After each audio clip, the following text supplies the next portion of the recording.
오늘 하나님이 저에게 주신 말씀은 다니엘 6장입니다.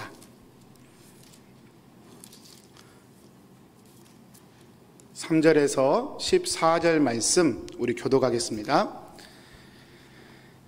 다니엘은 마음이 민첩하여 총리들과 고관들 위에 뛰어남으로 왕이 그를 세워 전국을 다스리게 하고자 한지라. 이에 총리들과 고관들이 국사에 대하여 다니엘을 고발할 근거를 찾고자 하였으나 아무 근거 아무 허물도 찾지 못하였으니 이는 그가 충성되어 아무 그릇됨도 없고 아무 허물도 없었음이더라. 그들이 이르되 이 다니엘은 그 하나님의 율법에서 근거를 찾지 못하면 그를 고발할 수 없으리라 하고. 이에 총리들과 고관들이 모여 왕에게 나아가서 그에게 말하되 다리오 왕이여 만수무강하옵소서. 나라의 모든 총리와 지사와 총독과 법관과 관원이 의논하고 왕에게 한 법률을 세우며 한 금령을 정하실 것을 구하나이다. 왕이여 그것은 곧 이제부터 30일 동안에 누구든지 왕 외에 어떤 신에게나 사람에게 무엇을 구하면 사자굴에 던져 넣기로 한 것이니이다. 그런즉 왕이여 원하건대 금령을 세우시고 그 조서에 왕의 도장을 찍어 메대와 바사에 고치지 아니하는 규례를 따라 그것을 다시 고치지 못하게 하옵소서 하매. 이에 다리오 왕이 조서에 왕의 도장을 찍어 금령을 내니라.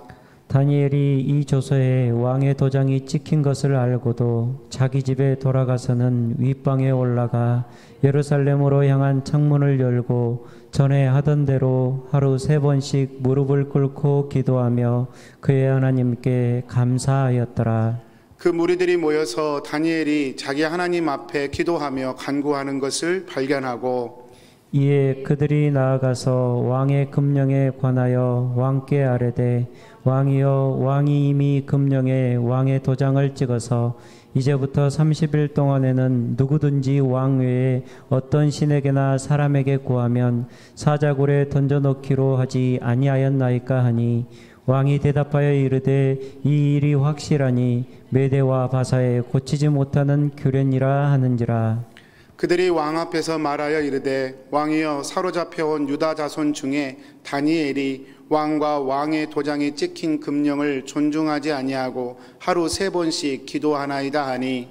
왕이 이 말을 듣고 그로 말미암아 심히 근심하여 다니엘을 구원하려고 마음을 쓰며 그를 건져내려고 힘을 다하다가 해가 질 때에 이르렀더라. 아멘. 우리 성가대 하나님께 영광 올려드리겠습니다. 오늘 창립 33주년이죠. 우리 주님이 세우신 우리 귀한 킹선 한인교회 공동체가 33주년을 맞이했습니다.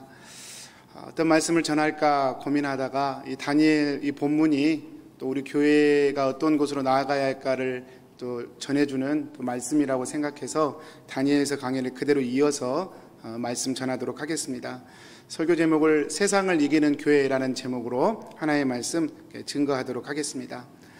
성도님들, 역경이란 말을 사전에서 찾아보면 이렇게 되어 있더라고요. 일이 순조롭게 되지 않는 불행한 경우나 환경. 이 역경이란 말이 참 올해처럼 가슴 깊이 다가온 적도 또 물론 매년 힘들었지만 또 이런 적이 또 있었나 싶을 만큼 참 가슴에 와닿는 그런 말인 것 같습니다. 우리 목회자들이 인터넷으로 일주일에 한 번씩 교제를 하는데요. 한 친구 목사가 그래요. 내년 계획을 어떻게 세워야 될지를 모르겠다고. 토론토 같은 교회는 교회를 렌트하는데 렌트해주는 교회가 교회를 쓰라고 말을 안 한대요. 교회에 모일 수도 없고 안 모이자니 너무 불안하고 올해 세웠던 모든 계획들이 다 이미 얼그러진 상황에서 내년 계획을 또 어떻게 세워야 하나 참 난감하다라는 얘기를 푸념 섞인 말로 그렇게 나눈 적이 있습니다. 참 올해 한 해 저희가 시작하면서 많은 계획과 뜻들을 품었지만 뜻하지 않는 환경과 여건 때문에 참 쉽지 않은 올 한 해를 저희는 살아왔습니다. 그래서 이 역경이라는 말을 생각해 보면 참 올해처럼 참 이렇게 역경이란 말이 가슴에 와닿았던 그런 때가 있었나 싶을 만큼 참 와닿는 그런 한 해인 것 같습니다. 오늘 본문에서 다니엘의 나이가 80대 초반입니다.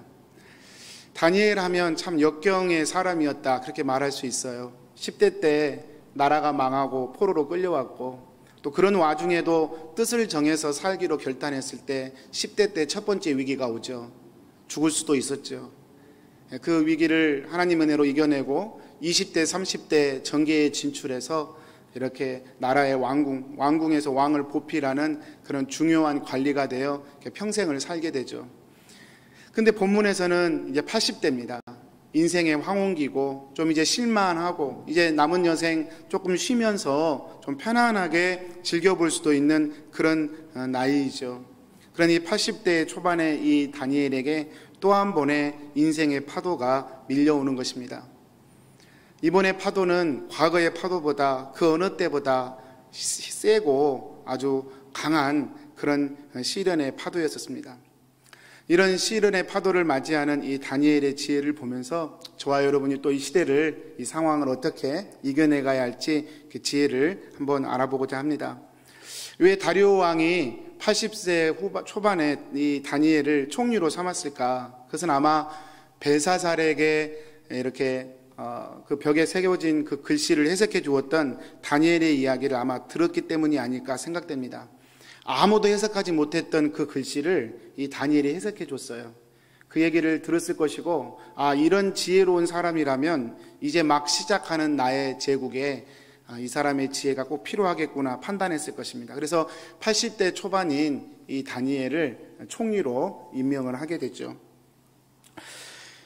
그러나 이 다니엘은 그의 캐릭터가 참 성실하고 준비된 사람이었던 것 같습니다. 23년 동안이나 쉬었음에도 불구하고, 느부갓네살 이후에 리타이어하고 쉬었음에도 불구하고 80대 초반에 다시 정치에 진출한 이후에도 그의 업무 수행 능력은 탁월했고 빈틈이 없었습니다. 오늘 본문 3절 말씀이죠. 한번 읽어주십시오. 다니엘은 마음이 민첩하여 총리들과 고관들 위에 뛰어남으로 왕이 그를 세워 전국을 다스리게 하고자 한지라. 다니엘이 80세가 넘었는데 자기에게 주어진 업무를 굉장히 민첩하게 잘 감당했습니다.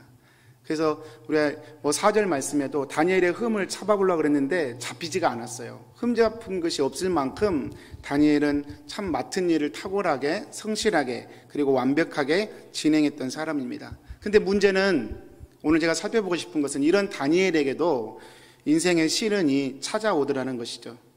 그러니까 우리의 삶이 성실하고 정직하면 되지라고 얘기하지만 또 그렇지만은 않다는 것입니다.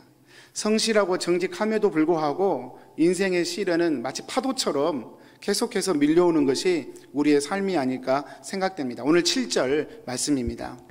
나라의 모든 총리와 지사와 총독과 법관과 관원이 의논하고 왕에게 한 법률을 세우며 한 금령을 정하실 것을 구하나이다. 왕이여, 그것은 곧 이제부터 30일 동안에 누구든지 왕 외에 어떤 신에게나 사람에게 무엇을 구하면 사자굴에 던져 넣기로 한 것이니이다. 여러분 다 아시는 이야기죠. 왕 외에 어떤 신이든 사람이든 아렌다는 말은 기도한다는 거잖아요. 어떤 기도의 행위나 어떤 종교적인 행위를 왕 이외에게 한 사람은 사자굴에 던져 넣겠다라고 하는 이상한 법령이 통과가 됐습니다. 제가 왜 이런 말씀을, 다니엘 말씀을 우리 교회 창립주일 한번 살펴봤으면 좋겠는가 이렇게 생각했던 이유가 바로 이 부분도 그 중에 하나인데요. 성도님들, 느부갓네살 왕 때는 신상을 세워놓고 거기에 절을 안 하면 이제 풀무불에 집어넣는다고 그랬어요. 그래서 이거 상당히 제한적입니다. 그리고 그것들은 관리들에게만 적용되는 말이었어요. 유대인 백성들은 포함이 안 되는 이야기였습니다. 그런데 지금 이 다리오 왕 때의 이야기는 누구든지 이젠 사람들이 보이는 바깥에서 절을 하지 않는 수준이 아니라 30일 동안 각 개인의 가정에서도 기도를 하면 안 된다는 거예요. 각 개인의 삶 속에서도 하나님의 이름을 부르면 안 된다는 법이 통과되어 버린 것입니다. 성도님들, 만약에 우리가 이런 상황에 놓여지면 저희는 어떻게 해야 될까요?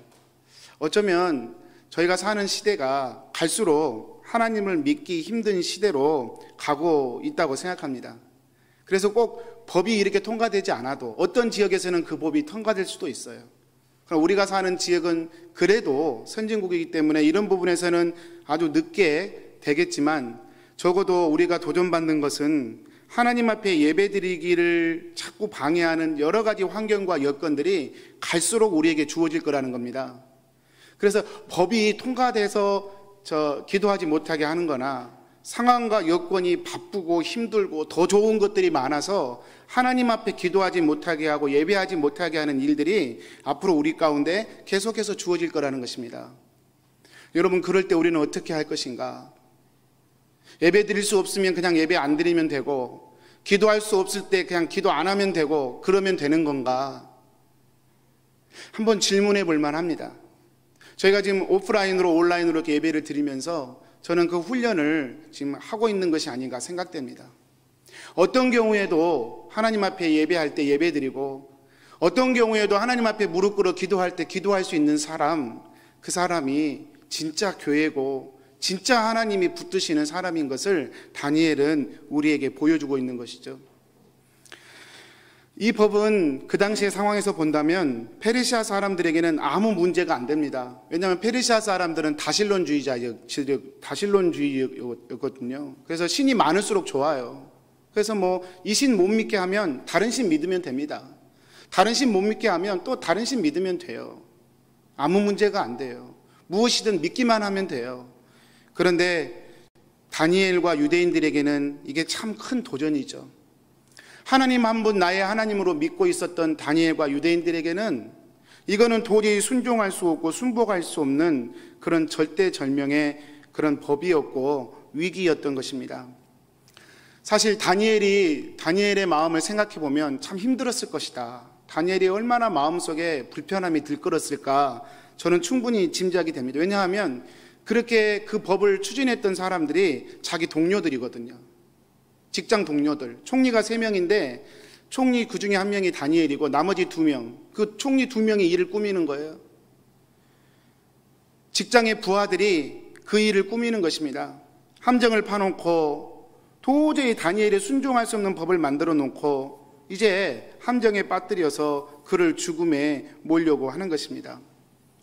다니엘이 이 사실을 몰랐을까? 이 법이 추진되고 있었다는 상황을 알았을 것입니다. 몰랐을 수가 없죠.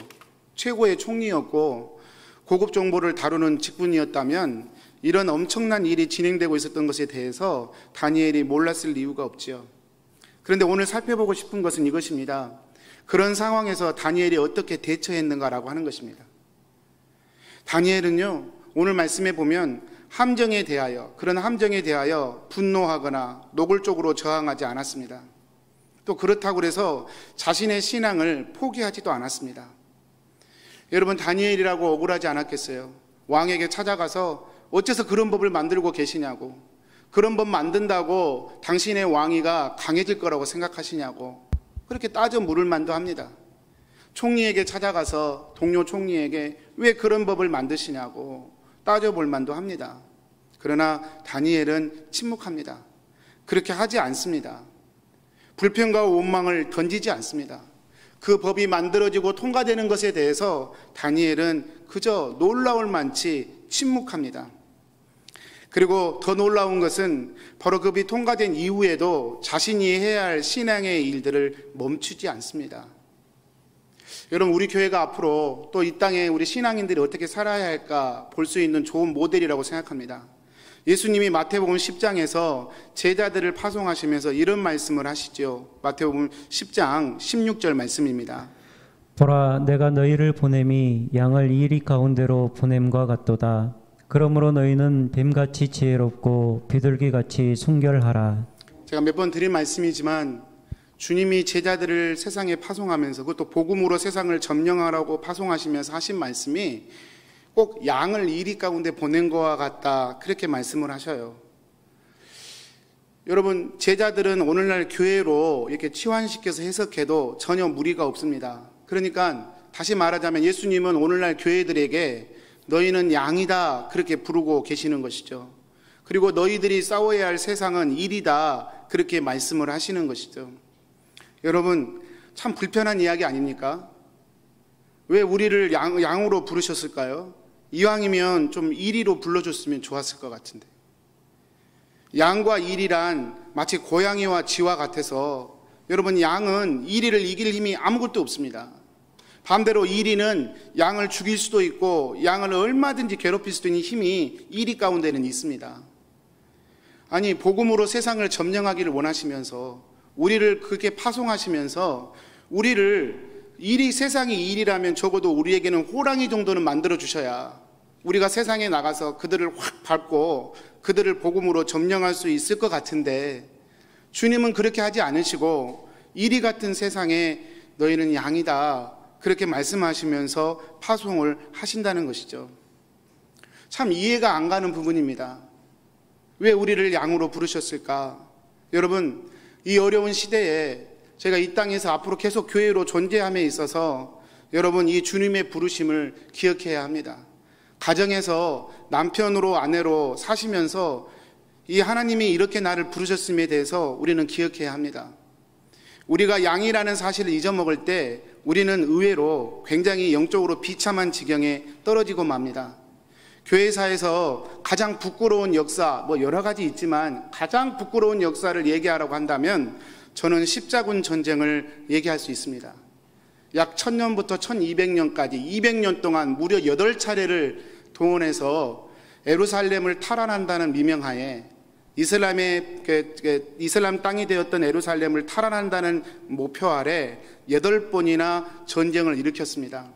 그때 예수님의 이름으로 칼과 창을 들었던 하나님의 군대라는 십자군 군대가 얼마나 잔인하게 행동을 했던지, 이슬람 사람들을 처참하게 죽이고 유대인들을 죽이고 강제로 개종시켰던 그 아픔들이 사실은 지금도 그 엄청난 세월이 흘렀지만 지금도 그 영향이 지금도 미치고 있습니다. 제가 2년 전에 카자흐스탄에 선교를 갔을 때에 그때 제가 한번 물어봤어요. 바로 물 건너 터키였거든요. 그리고 땅 국경이 또 터키하고 마주하고 있어서 터키가 왜 이렇게 이슬람 국가가 되었습니까? 제가 한번 물어봤었습니다. 사실 터키는 우리가 요한계시록에 나온 7교회가 다 터키에 있었거든요. 복음이 가장 왕성했던 지역 중에 하나가 터키 지역이었습니다. 그런데 그랬던 터키가 어떻게 이슬람 땅이 되었습니까? 제가 카자흐스탄에서 한번 물어본 적이 있습니다. 근데 그때 한 분이 제게 그렇게 얘기해 주시더라고요. 역사가 있다고. 이 십자군 전쟁 때 지나가면서 얼마나 잔인하게 사람들을 죽이고 괴롭혔던지, 그 십자군 전쟁이 끝난 이후에 이 기독교인들 자체가 자신의 신앙에 대해 환멸을 느껴버린 거예요. 그래서 이 이슬람이 포교 활동을 해왔는데 특별히 저항하지도 않고 그냥 받아들였다는 것입니다. 그래서 터키가 이슬람화 된 것은 무슨 특별히 뭐가 있었던 게 아니라 자연스럽게 그 넓은 땅덩어리가 너무 빠른 시간에, 삽시간에 이슬람화 되어버렸다는 거예요. 참 부끄러운 역사였습니다. 여러분, 교회가 양이 아니라 호랑이로 존재하려고 할 때, 이리로 존재하려고 할 때 오히려 하나님의 영광을 얼마나 가릴 수 있는가를 보여주는 좋은 예라고 할 수 있습니다. 사랑하는 성도님들, 예수님은 교회를 세상에 보내시면서 킹슨 한인교회를 이곳에 세우시면서 예수님은 우리를 일이라고 부르지 않으시고 양이라고 부르셨습니다. 이 말은 우리의 존재를 규정하는 말이죠. 이 말은 우리가 어떻게 삶을 살아야 할지 인생의 방향을 정해주는 말이라고 할 수 있습니다. 도대체 왜 그러셨을까? 속 시원히 말 한번 못하고, 속 시원히 싸움 한번 못해보고, 속 시원히 우리의 힘 한번 자랑하지 못하는 그런 양을 왜 우리에게 그 존재를 규정하셨을까? 그 이유는 여러분도 아시겠지만 양에게 목자가 있기 때문에 그렇습니다.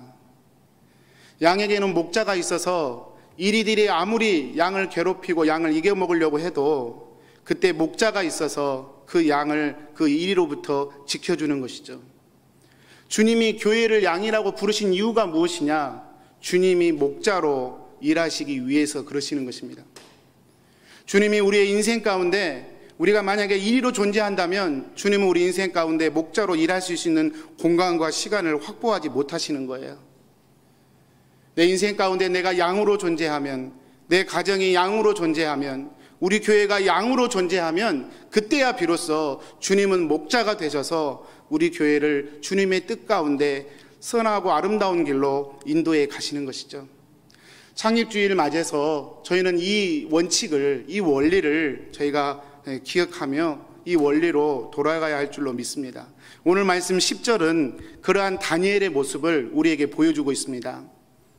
다니엘이 이 조서에 왕의 도장이 찍힌 것을 알고도 자기 집에 돌아가서는 윗방에 올라가 예루살렘으로 향한 창문을 열고 전에 하던 대로 하루 3번씩 무릎을 꿇고 기도하며 그의 하나님께 감사하였더라. 예, 다 알았습니다. 뭐 그 전에도 알았고요. 통과된 이후에도 그 법이 어떤 법인지 잘 알았습니다. 그렇지만 틀렸다고 고치라고 항의하지도 않았습니다. 그러나 동시에 그 법이 무섭다고 신앙을 포기하지도 않았습니다.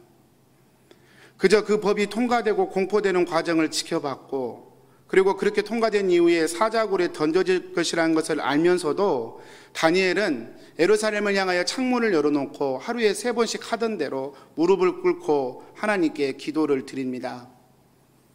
하던 대로 하나님을 중심 삼아 살았던 그 양된 삶의 패턴대로 다니엘은 그렇게 살았다. 성경은 그렇게 말씀을 합니다. 사랑하는 성도님들, 하던 대로요. 하던 대로. 이 말은 우리의 평상시의 삶이 창문을 열고 하나님을 바라보는 삶이어야 함을 성경은 우리에게 얘기해 줍니다. 삶이 어려울 때 주님 살려주세요. 도와주세요. 이번만 고비를 넘기게 해주세요. 얼마나 많은 분들이 하나님의 이름을 그렇게 찾는지 모릅니다. 그러나 문제가 해결되면 언제 그랬느냐는 듯이 하나님을 쉽게 떠나버립니다. 자신의 인생에 양이 되기를 거부하고 스스로 이리가 되어서 스스로의 힘으로 자신의 인생을 살아가 버리는 것이죠. 다니엘은 바로 그러한 시대에 하나님의 사람이 어떤 환경에서 어떻게 행동해야 할지를 우리에게 분명히 보여주는 모델이 됩니다.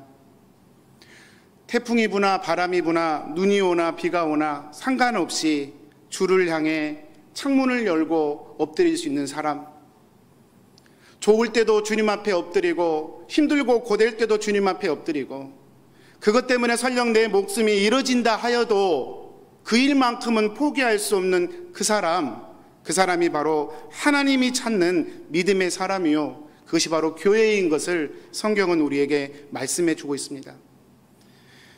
마지막으로 이 다니엘이 이렇게 기도하면서 하나님께 감사하였다는 부분을 한번 살펴봤으면 좋겠습니다. 다니엘이 하나님께 감사했대요. 저는 이 부분을 묵상하면서 좀 가슴이 먹먹했습니다. 다니엘이 미쳤나? 어떻게 감사할 수가 있지? 여러분, 동료들로부터, 부하 직원들로부터, 자기가 아끼던 왕으로부터, 또 80세 초반에 자기가 무슨 출세를 원해서 들어간 것도 아니고 섬겨보려고 들어갔던 그 나라에서 이토록 참혹한 일을 당하고 있는데 도대체 뭐가 감사할까? 울분과 상처와 억울함과 분노가 가득 차서 하나님 앞에 기도하러 나오면 기도는커녕 한숨만 나올 수밖에 없었던 그런 상황 아니었을까? 억울함의 눈물, 분함의 눈물만이 나왔을 그 시간에 이상하게 다니엘은 하나님께 감사하였다. 이 모든 상황 가운데 하나님께 감사했다. 그렇게 오늘 본문은 그렇게 증언합니다. 왜 그랬을까요? 아니, 어떻게 그게 가능했을까요? 그것은 아까 말씀드렸던 것처럼 하나님의 목자 되심을 믿었기 때문에 그렇습니다. 이 모든 상황 가운데 하나님이 주관이셔. 여러분, 코로나의 상황 저희 예측 못합니다. 그렇지만 이 모든 상황 가운데 주님이 주관자셔. 결국은 주님이 주님 뜻대로 하실 거야. 세상이 아무리 하나님을 거절하고 하나님을 밀어낸다 하더라도 하나님은 주인이셔. 결국은 하나님의 뜻대로 모든 일을 이루실 거야. 내가 믿는 하나님은 그런 하나님이야. 그것이 다니엘의 마음 가운데 확신으로 임재했던 것이죠. 그래서 다니엘은 상황이 이해되지 않았지만 하나님께 감사하는 거예요. 오늘 말씀 22절, 오늘 말씀 아니지만 내일 말씀에 22절에 이 사건의 결론을 이렇게 우리에게 증언합니다.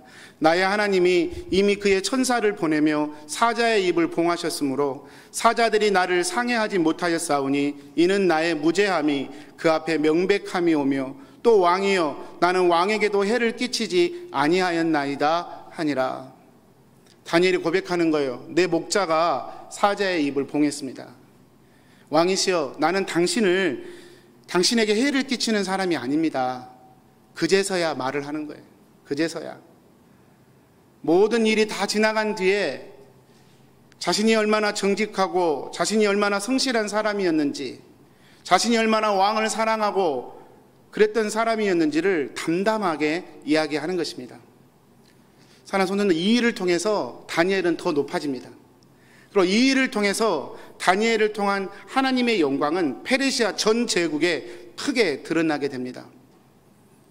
말씀을 마치겠습니다. 이 땅에 복음이 뿌려진 지 33년, 우리 킹선 한인교회는 여기까지 왔습니다.